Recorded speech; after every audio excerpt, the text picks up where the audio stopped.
স্বাগত জানাই সকলকে। তো দেখো, আজ আমরা WBTA টেস্ট পেপারের পেজ নাম্বার 103-এর 7 দাগ এবং 8 দাগের অঙ্কগুলি সমাধান করব। এর আগের ভিডিওগুলিতে আমি 6 দাগ পর্যন্ত অঙ্কগুলি সমাধান করেছিলাম। যারা এর আগের ভিডিওগুলো দেখে আসেনি তারা অবশ্যই দেখে আসবে। সেই ভিডিওর লিঙ্ক এবং সমগ্র WBTA ABTA টেস্ট পেপারের যে প্লেলিস্ট আছে সেই প্লেলিস্টের লিঙ্ক আমি এই ভিডিও ডেসক্রিপশনে দিয়ে দেবো, তোমরা সেখান থেকে পেয়ে যাবে। আর ভিডিওগুলো ভালো লাগলে অবশ্যই একটি লাইক করবে বন্ধুদের মধ্যে, এবং যারা মাধ্যমিক পরীক্ষা দেবে তাদের সাথে ভিডিওগুলো শেয়ার করবে। আর ABTA WBTA এবং রায়মার্টিন কোশ্চেন ব্যাংকের ম্যাথস পেপারগুলি সলিউশন পাওয়ার জন্য তোমরা অবশ্যই চ্যানেলটি সাবস্ক্রাইব করে রাখবে। তো চলো আজ 7 দাগের এবং 8 দাগের অঙ্কগুলি সমাধান শুরু করা যাক। 7 দাগের একের অঙ্কটি দিয়েছে যে এক্স এর মানটা এটি হলে দেখা হচ্ছে এটার মান কত হবে। তাহলে আমি এক্স এর মানটা প্রথমে লিখে নিচ্ছি। তাহলে এক্স এর মানটা এটা দেওয়া আছে। এবার কি বলেছে দেখো, ভালোভাবে লক্ষ্য করলে দেখতে পাবে যে x plus √8 divided by x minus √8 এর মান চেয়েছে। অনুপাত সমানুপাতের চ্যাপ্টারটির অঙ্কগুলি যখন আমি করাচ্ছিলাম তখন আমি কয়েকটি প্রক্রিয়ার কথা বলেছিলাম। তাই যদি একটি ভগ্নাংশ নেই বা অনুপাত নেই যে এক্স বাই √8 যদি থাকে, তো সেটা যোগভাগ প্রক্রিয়া কি লেখা যাবে, x plus √8 divided by x minus √8। তার মানে কি, এই এক্স আছে তো এক্স এর নিচে যদি √8 থাকতো তাহলে x plus √8 divided by x minus √8 যোগভাগ প্রক্রিয়ায় আমরা এই ডান দিকটা সরল করলে তার মানটা পেতাম। ঠিক আছে, তো সেটাই আনবো। আবার দেখো এখানে x plus √12 divided by x minus √12 আছে। তাহলে আমরা এখানে কি করব, এক্স ডিভাইডেড বাই √12 আনার চেষ্টা করব, তারপরে সেটা যোগভাগ প্রক্রিয়ায় এর মানটা বের করব। ঠিক আছে, অঙ্কটা করলে বুঝতে পারবে। তাহলে দেখো এখানে আমরা কি লিখতে পারি, এক্স ইকুয়াল টু, আমি কি বললাম, এক্স এর নিচে √8 আনবো প্রথমে। ঠিক আছে, তাহলে 2 ইন্টু √24টাকে কি লেখা যাবে, দেখো 24 বলতে কি 3 আসতে 24 এরকম লেখা যায় তো, ডিভাইডেড বাই নিচটা যেমন আছে। তাহলে এক্স ইকুয়াল টু কী পাওয়া যাবে, 2 ইন্টু √3 ইন্টু √8 আলাদা আলাদা করে দিলাম। ঠিক আছে, আলাদা আলাদা রুট চাপিয়ে দিলাম। তাহলে নিচটা যা আছে, বা এবার এই √8টা এক্সের নিচে নিয়ে আসবো। তাহলে x divided by √8 equal to ডান দিকটা কী পড়ে থাকবে, 2√3 ডিভাইডেড বাই √3 প্লাস √2। ঠিক আছে, তাহলে এবার যোগভাগ প্রক্রিয়া অ্যাপ্লাই করবো। তাহলে প্রথম রাশিটার মান পেয়ে যাবো। তাহলে x plus √8 divided by x minus √8 equal to 2√3 plus √3 plus √2 divided by 2√3 minus দিয়ে এই পুরো রাশিটা গুণ করবো। ঠিক আছে, বা একবার আমি লিখেই করছি, এটা ব্যাকেটের মধ্যে রাখছি, আর এটা √3 প্লাস √2 যেমন আছে লিখছি। ঠিক আছে, তাহলে এই দিকটা কী পাচ্ছে, x plus √8 divided by x minus √8 equal to 2√3 plus, এই প্লাস দিয়ে ভেতরটা গুণ করলে কী পাওয়া যাবে, √3 plus √2 divided by 2√3 minus √3 minus √2। ঠিক আছে, তাহলে বা x plus √8 divided by x minus √8 এর মান কী পাওয়া যাচ্ছে, দেখো 2√3 প্লাস 1√3 কী হবে, 3√3 প্লাস √2, আর এই দিকটা নিচটা কী হবে, √3 মাইনাস √2। ঠিক আছে, তাহলে একটার তো মান পাওয়া গেল। আবার কি লিখবো, আবার এক্সের মানটা এটা যেটা দেওয়া ছিল সেটাই লিখবো। ঠিক আছে, √3 প্লাস √2। এবার কি আনবো, এবার দেখো অঙ্কতে চেয়েছিল x plus √12 divided by x minus √12। তাহলে কি আমরা এই ভগ্নাংশটা কীভাবে লিখবো, যে এক্স বাই √12 আকারে আনবো। তাহলে এখানটা কীভাবে ভাঙবো, দেখো 2 ইন্টু 24টাকে কী লেখা যায়, 2 গুণিত 12, 12 দিয়ে 24। ঠিক আছে, অঙ্ক বুঝে করবে, আর যদি বুঝতে না পারো তো আমাকে জানাবে কমেন্টে। ঠিক আছে, আর এখানটা তাহলে আলাদা আলাদা করে রুট দিয়ে দিলে, তাহলে √2 ইন্টু √12 ডিভাইডেড বাই √3 প্লাস √2, বা এক্সের নিচে যদি √12টা আনি তাহলে কী পাওয়া যাচ্ছে, 2√2 ডিভাইডেড বাই √3 প্লাস √2। এবার যোগভাগ প্রক্রিয়া, আর এখানটা যে যোগভাগ প্রক্রিয়া অ্যাপ্লাই করেছি তোমরা থার্ড ব্র্যাকেটের মধ্যে লিখে দেবে যোগভাগ প্রক্রিয়া অবলম্বনে পাই, বা যোগভাগ প্রক্রিয়া সাহায্যে পাই। আমি আর কিছু লিখছি না। ঠিক আছে, তোমরা কিন্তু লিখে নেবে। এবার দেখো যোগভাগ প্রক্রিয়া অ্যাপ্লাই করলে কী পাওয়া যাবে, x plus √12 divided by x minus √12 equal to 2√2 plus √3 plus √2 divided by 2√2 minus √3 plus √2। ঠিক আছে, তাহলে দেখো আর বাঁ দিকটা এখন লিখছি না। ঠিক আছে, অতএব তাহলে কী পাওয়া যাবে, অতএব x plus √12 divided by x minus √12 equal to, ডান দিকটা একটু সলভ করলে কী পাওয়া যাবে, দেখো 2√2 প্লাস √3 প্লাস √2, আর নিচটা হচ্ছে 2√2 মাইনাস √3 মাইনাস √2। ঠিক আছে, তাহলে দেখো কী পাওয়া যাবে, 2√2 প্লাস √2 মানে কি 3√2 প্লাস √3, আর নিচটা পাওয়া যাচ্ছে √2 মাইনাস √3। ঠিক আছে, এখানে এক কাজ করো, এই নিচটা থেকে মাইনাস কমন নিয়ে নাও। তাহলে কী পাওয়া যাবে, উপরটা যেমন 3√2 প্লাস √3 ডিভাইডেড বাই নিচটা থেকে মাইনাস কমন নিচ্ছি, তাহলে মাইনাস ব্র্যাকেট শুরু করলে √3, এখানে দেখো মাইনাসে মাইনাসে প্লাস, তার মানে √3 সাইনটা কি প্লাস হয়ে গেল, আর প্লাসে মাইনাসে মাইনাস কমন নেওয়া মানে কি ভাগ করা, তো প্লাসে মাইনাসে মাইনাস, তাহলে √2 সাইনটা মাইনাস হয়ে গেল। কেন করলাম, কারণ এর নিচেতে কি এসেছে, √3 মাইনাস √2, এর নিচটাও √3 মাইনাস √2 আনলাম, ঠিক আছে। এবার দেখো, এবার লিখবো এখন x plus √8 divided by x minus √8 plus x plus √12 divided by x minus √12, তাহলে সমান প্রথমে এই রাশিটা লিখছি, তাহলে 3√3 প্লাস √2 ডিভাইডেড বাই √3 মাইনাস √2, এদিকটা এটা পাওয়া গেল। তাহলে কি পাওয়া যাচ্ছে 3√2 plus √3 divided by minus √3 minus √2, ঠিক আছে। এটা যেমন আছে, এটা যেমন আছে লিখছি। প্লাসে মাইনাসে কী হবে, প্লাসে মাইনাসে মাইনাস, তাহলে ওপরটা যেমন আছে আর নিচটা, ঠিক আছে। হরগুলো একই থাকলে লসাগু কী হয়, সেটাই হয়, এটা জানো তোমরা। তাহলে এটা কি, ওপরটা একই, মানে লবগুলোর বিয়োগ চিহ্ন দিয়ে লিখে দেবো শুধু, তাহলে এটা আর মাইনাস সাইনটা কিন্তু এর সাথে গুণ হয়ে হবে, তাহলে এ সাইন কিছু নেই মানে প্লাস আছে, প্লাসে মাইনাসে কি মাইনাস হয়ে যাবে, তাহলে মাইনাস 3√2 আবার মাইনাসে প্লাসে মাইনাস √3। তাহলে দেখো ওপরটা কী পাওয়া যাচ্ছে, ওপরটা হচ্ছে দেখো 3√3 মাইনাস √3, তাহলে কি 2√3। এবার এই দুটোর মধ্যে বড়কে এই রাশিটা, এর বড় সাইনটা বসে গেল, এদের মধ্যে যোগ হবে না বিয়োগ হবে, প্লাসে মাইনাসে মাইনাস, তাহলে এদের মধ্যে বিয়োগ হবে। 3√2 থেকে যদি √2 মাইনাস করি তাহলে কী পাওয়া যাবে 2√2, আর নিচটায় যেমন আছে। এবার বলো ওপর রাশি থেকে কত কমন নিতে পারবো, 2 কমন নেওয়া যাবে, কারণ 2 উভয় রাশির সাথে গুণ আছে, তাই 2টা যদি কমন নেই তাহলে √3 মাইনাস √2 ব্র্যাকেটের ভেতরে পড়ে থাকছে, আর নিচটাও কি √3 মাইনাস √2, ঠিক আছে। তাহলে একই রাশি বলে ওপর নিচে এই রাশিগুলো কেটে যাচ্ছে, তাহলে কি পড়ে থাকছে 2, ঠিক আছে। তাহলে 2 হলো এর অ্যান্সার, বুঝতে পারলে। আশা করি অঙ্কটি বুঝতে পারলে, যদি কোনো বুঝতে অসুবিধা থাকে আমাকে কমেন্টে লিখে জানাবে, ঠিক আছে। এরপরে সাথে থাকা 2 এর অঙ্কটা কী আছে করো, সাথে থাকা 2 এর অঙ্কটি বলেছে, যা দেওয়া আছে আমি লিখে নিচ্ছি একবারে। X plus b by y varies as c x plus d by y যদি হয় তবে প্রমাণ করো যে এক্স ওয়াইয়ের মানটা ধ্রুবক, মানে কনস্ট্যান্ট আসবে, আর যখন এ বি সি ডি এগুলো হচ্ছে ধ্রুবক, ঠিক আছে। তাহলে প্রথমে এই রাশিটা লিখলাম, তাহলে আমরা লিখতে পারি, ধরি x plus b by y equal to একটা ধ্রুবক পদ গুণ করবো, তাহলে এই ভ্যারিজাসটা কি সমান হয়ে যাবে, তাহলে c x plus d by y, যেখানে কেটা কি, কে হলো ভেদ ধ্রুবক, আমি শুধুমাত্র ধ্রুবক লিখছি, তোমরা ভেদ ধ্রুবক বা অশূন্য ভেদ ধ্রুবক লিখে দিতে পারো, ঠিক আছে। বা বাঁ দিকটা যেমন আছে রেখে দিচ্ছি, আর ডান দিকটা কেটা ভেতরে গুণ করে দিচ্ছি, তাহলে k c x plus k d divided by y, বা এক্সগুলো এক কাছে করছি, তাহলে a x minus k c x equal to k d y minus b by y. বাঁ দিক থেকে এক্সটা যদি কমন নিই তাহলে কি পড়ে থাকবে, তাহলে এক্স মাইনাস কে সি, আর ডান দিকটা কী পড়ে থাকছে 1/y যদি কমন নিই তাহলে কে ডি পড়ে থাকছে, কে ডি মাইনাস বি পড়ে থাকছে, ঠিক আছে। বা এবার দেখো এই ওয়াইটা কি নিচে আছে, তো সমানের এদিকে আসলে কি গুণ হয়ে যাবে এক্সের সাথে, ঠিক আছে। তাহলে এক্স ইন্টু ওয়াই বা এক্স ওয়াইয়ের মান কি পাওয়া যাচ্ছে, এই ডান দিকে যে রাশিটা ছিল প্রথমে সেটা লিখবো, তাহলে k d minus b divided by a minus k c, ঠিক আছে, এ মাইনাস কে সি। এবার দেখো যেহেতু k a b c d এগুলো সবই হচ্ছে ধ্রুবক রাশি, তাহলে ধ্রুবক রাশির মধ্যে যোগ বিয়োগ ভাগ যাই থাকুক সেগুলো কি হবে, একটা ধ্রুবক রাশিতেই পরিণত হবে, তাদের যোগ ভাগ বিয়োগগুলো। তার মানে কি এই পুরো রাশিটা একটা ধ্রুবক, এবং এর মানটা যদি আমি যে কোনো একটা ধ্রুবক এম ধরে নিই, তাহলে এম যেখানে পাশে লিখে দেবে, যেখানে এম ইকুয়াল টু, তাহলে এম ইকুয়াল টু কি k d minus b divided by a minus k c, ঠিক আছে, সমান ধ্রুবক। এই এক্স ওয়াইয়ের মানটা কি ধ্রুবক পাওয়া গেল, তাহলে অতএব এক্স ওয়াই ইকুয়াল টু ধ্রুবক, আর আমাকে সেটাই দেখাতে বলেছিল, প্রমাণিত হয়ে গেল, ঠিক আছে। আশা করি অঙ্কটি বুঝতে পারলে, এটাই আমাকে প্রমাণ করতে দিয়েছিল। তো 7 দাগের 2 এর অঙ্কটি হয়ে গেল, এবার 8 দাগের অঙ্কতে চলে যাচ্ছি। 8 দাগের 1 এর অঙ্কটি কি আছে পড়ো। 8 দাগের 1 এর অঙ্কটি বলেছে অনুপাত ও সমানুপাতের ধর্মের প্রয়োগ যদি এই সব কটা অনুপাত যদি সমান হয়, তাহলে যে অনুপাতগুলো দেওয়া আছে সেগুলো আমি লিখে নিচ্ছি। তাহলে x by y plus z equal to y by z plus x equal to z by x plus y equal to k ধরে নিচ্ছি, ঠিক আছে, কে ধরি। তাহলে প্রতিটি অনুপাতের মান কে যদি হয় বা প্রতিটি অনুপাত যদি এরকম সমান হয়, তাহলে প্রতিটি অনুপাতের মান 1/2 অথবা -1 দেখাও, এটাই প্রমাণ করতে দিয়েছে। তাহলে দেখো কে এর মানটা আমাকে একবার দেখাতে হবে হাফ, এবং আরেকটি দেখাতে হবে -1, আসছে কিনা দেখে নাও। বা এখান থেকে কি লেখা যায় যে x divided by y plus z equal to k, বা x equal to k into y plus z, এটা যদি বা না দিয়ে অতএব দিয়ে লিখি তাহলে সেটাও লেখা যাবে, ঠিক আছে।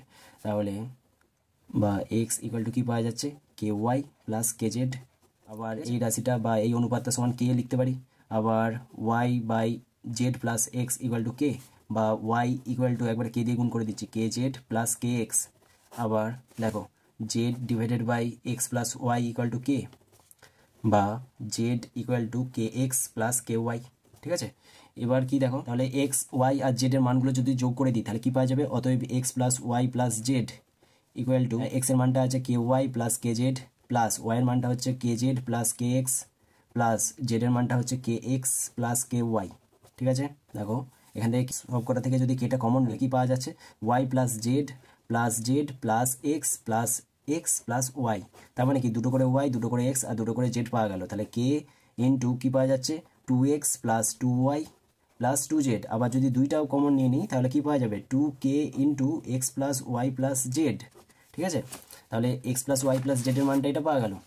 তাহলে তোমরা এখানে বাঁদিকে বা দিয়ে এক্স প্লাস ওয়াই প্লাস জেডটা লিখে যেতে পারো। আমি একবারে লিখে দিচ্ছি যে বা আবার x plus y plus z equal to কী পাওয়া যাচ্ছে, অতএব দিয়ে দিচ্ছি two k into x plus y plus z. দুদিকে আমরা এক্স প্লাস ওয়াই প্লাস জেডটা বাদ দিয়ে দেবো না, ক্যান্সেল করে দেবো না। ঠিক আছে, তাহলে একটা রাশির মান পাবো, কে এর মানটা শুধুমাত্র হাফ পাবো, কিন্তু মাইনাস ওয়ানটা পাওয়া যাবে না। সেই জন্য আমরা কী করবো, এই সমগ্র রাশিটা বাঁদিকে নিয়ে চলে যাবো। তাহলে কি বাঁদিকটা প্রথমে কী পড়ে আছে, x plus y plus z ব্র্যাকেটের মধ্যে রাখছি আর minus two k into x plus y plus z বাঁদিকে নিয়ে গেলাম। তাহলে ডান দিকটা শূন্য পড়ে থাকলো। বা এই দুটো রাশি থেকে যদি এক্স প্লাস ওয়াই প্লাস জেডটা আমি কমন নিয়ে নিই তাহলে কী পড়ে থাকবে, one minus two k equal to zero. তাহলে হয় x plus y plus z equal to zero অথবা one minus two k equal to zero. তাহলে এখান থেকে ওয়াই প্লাস জেডের মানটা কী পাওয়া যাচ্ছে, ওয়াই প্লাস জেডের মান পাওয়া যাচ্ছে মাইনাস এক্স। ঠিক আছে, কেন বের করলাম এটা পরে বুঝতে পারবে। আর এখানটা দেখো ওয়ান ইকুয়াল টু কি টু কে পাওয়া যাচ্ছে, বা কে ইকুয়াল টু কি পাওয়া যাবে, এই কেটা রেখে যদি দুইটাই দিকে নিয়ে আসি তাহলে কি হাফ পাওয়া যাচ্ছে। তাহলে কে এর মানটা কি হাফ পাওয়া গেল। আবার কে কে মানে কি, এই সমগ্র বা প্রতিটির অনুপাতকে কে ধরেছিলাম, তার মানে প্রতিটি অনুপাতের মান কি একের দুই পাওয়া গেল। আরও একটি কি মান বের করতে বলেছিল, আরও একটি মান আনতে বলেছিল যে মাইনাস ওয়ান। এবার মাইনাস ওয়ান আসছে নাকি দেখো, এখান থেকে আমি কি পেলাম যে y plus z equal to যদি মাইনাস এক্স হয় তাহলে x by y plus z equal to x divided by, এটা অতএব দিচ্ছি x divided by y plus জেডের মানটা কী পাওয়া গেল, ওয়াই প্লাস জেডের মানটা হচ্ছে মাইনাস এক্স। তাহলে x divided by minus x তাহলে কি মাইনাস ওয়ান পাওয়া যাবে। ঠিক আছে, আবার এখান থেকেই যদি আমি বা দিয়ে আমি এক্স প্লাস জেডের মানটা বের করতাম তাহলে x plus z equal to কি মাইনাস ওয়াই পাওয়া যেত। আবার আর একটা কী পাওয়া যেত, x plus y equal to minus z. ঠিক আছে, এই যে এই তিনটি মান পাওয়া গেল, এই তিনটি মান প্রত্যেকটা অনুপাতের নিচে একবার করে লিখে কি কি পাওয়া যাচ্ছে দেখো। তাহলে y by z plus x equal to y divided by z plus x বা এক্স প্লাস জেডের মান কি মাইনাস ওয়াই, তাহলে ডিভাইডেড বাই মাইনাস ওয়াই, তাহলে মাইনাস ওয়ান পাওয়া যাচ্ছে। আবার z divided by x plus y এর মানটা কি পাওয়া যাবে, z divided by x plus y এর মান কি মাইনাস জেড, তাহলে মাইনাস জেড, তাহলে কি জেড জেড কেটে গেলে মাইনাস ওয়ান। ঠিক আছে, তার মানে এই প্রতিটি অনুপাতের মান কি মাইনাস ওয়ান পাওয়া যাচ্ছে। তার মানে x by y plus z equal to y by z plus x, এই প্রত্যেকটা এইগুলো সমান দিয়ে কে এর মানটা একবার হাফ লিখতে পারি আর একবার মাইনাস ওয়ান লেখা যায়। ঠিক আছে, তাহলে অঙ্কটি আরও একবার দেখে নাও। তো আশা করি অঙ্কটি বুঝতে পারলে, যদি কোনো বুঝতে অসুবিধা থাকে অবশ্যই আমাকে কমেন্টে জানাবে। আর তোমরা এখানে উত্তরটি লিখে দেবে, অতএব প্রতিটি অনুপাতের মান হাফ অথবা মাইনাস এক। ঠিক আছে, এবার 8 দাগের 2 এর অঙ্কটি কী আছে পড়ো। 8 দাগের 2 এর অঙ্কটি কী দিয়েছে দেখো, এই 8 দাগের যে 2 এর অঙ্কটি দেওয়া আছে এটা অনুপাত সমানুপাতের চ্যাপ্টার থেকে নিয়েছে, এবং অনুপাত সমানুপাতের আমি চ্যাপ্টারটি যখন সলভ করাচ্ছিলাম তখন তোমাদের যে গণিত পাঠ্য বই গণিত প্রকাশ, সেই গণিত প্রকাশ বইয়ের এখানে দেখো কোষে দেখি 5.3 পেজ নাম্বার 97 আর পেজ নাম্বার 98-এ 11 দাগের 2 এর অঙ্কটি দেখো, এই অঙ্কটি দেওয়া আছে। ঠিক আছে, আমি এই অঙ্কটি সমাধান করিয়ে দিয়েছিলাম, তো সেই অঙ্কটি সমাধান এখন তোমরা দেখে নাও। আর অনুপাত সমানুপাতের এই যে কোষে দেখি 5.3টা, এটা সমগ্রটা আমি একটা দুটো ভিডিও বানিয়েছিলাম। সেই ভিডিও দুটো তোমরা যদি দেখে না থাকো তোমরা অবশ্যই দেখে নেবে, কারণ কোষে দেখি 5.3টা তোমার যদি ভালোভাবে করা থাকে তোমরা মাধ্যমিকে অবশ্যই সাজেশন পেয়ে যাবে এখান থেকে। ঠিক আছে, কারণ এখান থেকে আসেই কোশ্চেন। তো এখন এই অঙ্কটি সমাধান দেখে নাও। 11 দাগের 2 এর অঙ্কটি বলেছে x square minus y z divided by a y square minus z x divided by b equal to z square minus x y divide by c. তাহলে এই অনুপাতগুলি সমান বলেছে। আবার কি বলেছে যে প্রমাণ করি a plus b plus c into x plus y plus z equal to a x plus b y plus c z. তাহলে দেখো এখানে বাদে আমরা একবার লিখতে পারি, দেখো এখানে যেহেতু a x plus b y plus c z চেয়েছে, তাহলে এ এক্স মানে এর সাথে এক্স গুণ করবো, তার মানে উপরেও কি একটা এক্স গুণ করতে হবে। এক্স যদি গুণ করি, দেখো একবার লিখছি minus y z divided by a x, ওপর নিচে এক্স দিয়ে গুণ করলাম, এর ক্ষেত্রে ওপর নিচে ওয়াই দিয়ে গুণ করব। ঠিক আছে, যেহেতু এখানে বি এর সাথে ওয়াই গুণ ছিল, আর এটার ক্ষেত্রে সি জেড আছে, তাহলে ওপর নিচে জেড একটা গুণ করব। সিজেড। তাহলে বা দেখো কি পাওয়া যাচ্ছে, x cube minus x y z, নিচটা হচ্ছে এ এক্স ইকুয়াল টু এখানটা y cube minus x y z, নিচটা হচ্ছে বি ওয়াই, আর এই দিকটা হচ্ছে দেখো z cube minus x y z divided by c z. এবার সংযোজন প্রক্রিয়া কি পাবো, x cube minus x y z plus y cube minus x y z plus z cube minus x y z divided by a x plus b y plus c Z.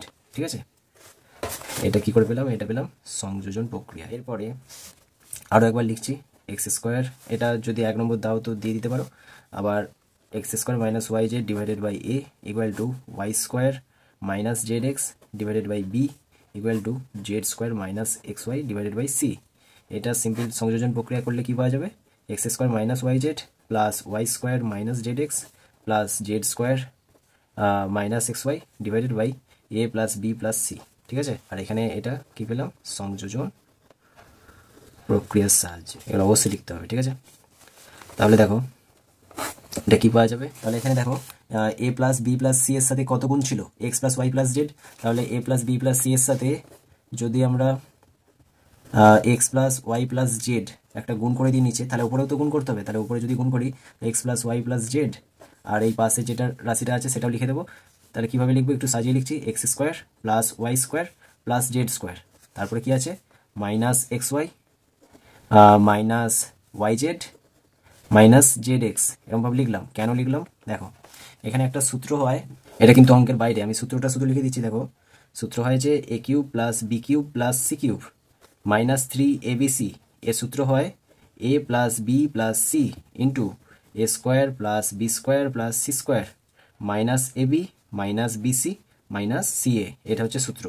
A cube plus b cube plus c cube minus 3abc, সূত্র হচ্ছে এইটা। তাহলে দেখো এখানে যে এই রাশিটা এইরকম আকারে দেওয়া আছে, মানে দেখো এখানে এক্সকে এ ধরো, ওয়াইকে বি ধরো, আর জেডকে সি ধরো, তাহলে a plus b plus c into a square plus b square plus c square minus ab, ab বলতে কি x into y, minus bc, bc বলতে z y into z, minus ca, ca বলতে z into x. ঠিক আছে, তাহলে এই সূত্রটার জায়গায় আমরা কি লিখতে পারি, a cube plus b cube plus c cube minus 3abc, তাহলে এ কিউব বলতে x cube plus b cube বলতে y cube plus c cube বলতে জেড কিউব মাইনাস 3abc আছে, তো তার মানে লিখতে পারি যে 3xyz।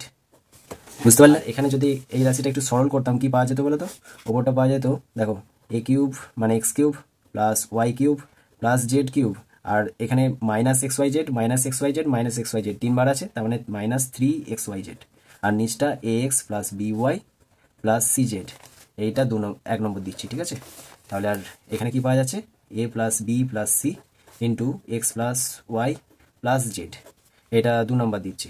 ঠিক আছে, তাহলে দেখো এই প্রত্যেকটা রাশির মান বা প্রতিটি অনুপাতের মান কি এটা পাওয়া গেল, আবার এই রাশিগুলিরই প্রতিটির মান এটা পাওয়া যাচ্ছে, তার মানে এই রাশির সাথে এই রাশিটা সমান। ঠিক আছে, তাহলে অতএব 1 ও 2 নং থেকে পাই, 1 ও 2 নং সমান করে পাই বা থেকে পাই, তাহলে দুদিকটা সমান করে দেবো। তাহলে x cube plus y cube plus z cube minus 3xyz divided by a x plus b y plus c z equal to, ডান দিকে এই রাশিটা লিখবো, তাহলে x cube plus y cube plus z cube minus 3xyz divided by a plus b plus c into x plus y plus z. তাহলে দেখো উভয় রাশি থেকে এই উপরের রাশিটা যদি বাদ দিই, কারণ উপরের রাশিটা তো একই আছে, তাহলে উপরের রাশিটা যদি বাদ দিই তাহলে কি পাওয়া যাবে, 1 by a x plus b y plus c z equal to 1 by a plus b plus c into x plus y plus z. আর এটা যদি ব্যস্ত প্রক্রিয়া করি, মানে দুই দিকটা যদি উল্টে দিই, তাহলে কি পাওয়া যাবে, ধরো ডান দিকেরটা বাঁ দিকে আগে লিখছি, তাহলে a plus b plus c into x plus y plus z equal to, বাঁ দিকেটা একটা ডান দিকে লিখবো, তাহলে কি পাওয়া যাচ্ছে, x plus b y plus c z এর সাথে সমান। ঠিক আছে, আর এটাই প্রমাণ করতে দিয়েছিল, দেখো এটাই প্রমাণ করতে দিয়েছিল। আশা করি অঙ্কটি বুঝতে পারলে। তো এই ভিডিওতে আমি 7 দাগের এবং 8 দাগের অঙ্কগুলি সমাধান করলাম। তো এর পরের পার্টে আমি এই এখন জ্যামিতিগুলো বাদ দেবো, এই 12 দাগার থেকে অঙ্কগুলি সমাধান করব। ঠিক আছে, তো ভিডিওটি ভালো লাগলে অবশ্যই একটি লাইক করবে বন্ধুদের মধ্যে, এবং যারা মাধ্যমিক পরীক্ষা দেবে তার সাথে ভিডিওটি শেয়ার করবে। আর এবিটিএ, ডাব্লিউবিটিএ এবং রায়মার্টিন কোশ্চেন ব্যাংকের যে ম্যাথ পেপারগুলো সলিউশন করাচ্ছি, তো তার ভিডিও পাওয়ার জন্য তোমরা অবশ্যই চ্যানেলটি সাবস্ক্রাইব করে রাখবে। আর কোনো অসুবিধা থাকলে অবশ্যই কমেন্টে জানাবে। আর দেখা হচ্ছে পরের ভিডিওতে। ততক্ষণ সুস্থ থাকবে, ভালো থাকবে, ধন্যবাদ।